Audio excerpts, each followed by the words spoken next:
2 résidences secondaires sur 3 en France sont détenues par des plus de 60 ans, alors qu'ils ne représentent qu'à peine la moitié des détenteurs de résidences principales. Alors c'est particulièrement vrai au bord de la mer et dans le sud, sur le littoral du Var et des Alpes-Maritimes par exemple.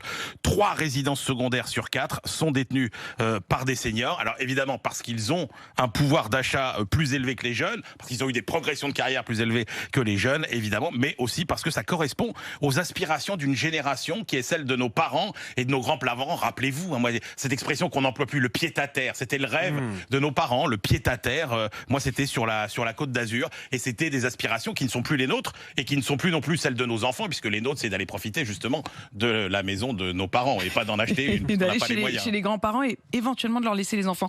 Ces résidences secondaires, elles sont situées où?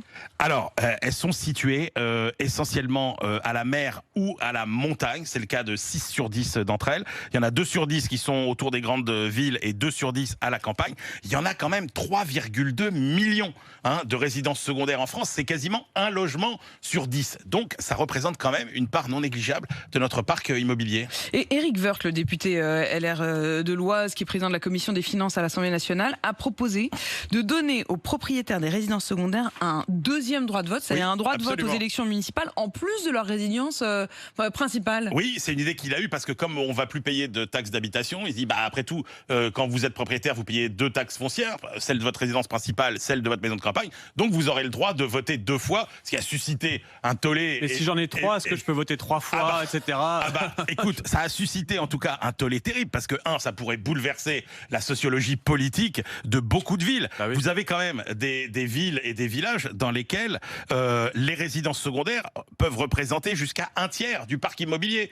Tous ces petits villages qui ne vivent que l'été, etc. Donc imaginez ce que serait une ville dont le pouvoir de décision serait détenu par des gens qui n'habitent là qu'un mois ou que quelques week-ends par an. Ce serait quand même assez incroyable. Ça voudrait dire aussi un retour en quelque sorte du droit de vote pour les plus riches, parce que c'est ceux qui ont les moyens, d'avoir une résidence secondaire auraient davantage les moyens de vote. Pour les plus riches et pour les plus anciens. Et pour les plus vieux, qui sont déjà ceux qui votent le plus. C'est peut-être pas un mauvais calcul pour LR. Exactement, mais c'est là où je voulais en venir. J'imagine qu'il y avait une idée derrière la tête. C'est sans doute la palme de l'idée la plus idiote de l'année. Je crois que la démocratie, c'est un homme, une femme, une voix. Enfin, la démocratie, c'est l'année n'est pas finie, Nicolas. On verra en fin d'année pour la palme. Ça revient à voter en fonction d'avoir un droit de vote plus important, parce qu'on est en fonction de la taille de votre portefeuille. D'autres avaient déjà suggéré qu'on puisse avoir un droit de vote en fonction du nombre d'enfants qu'on a. On a 4 enfants. Alors ça, j'y suis favorable. Non, c'est pas vrai.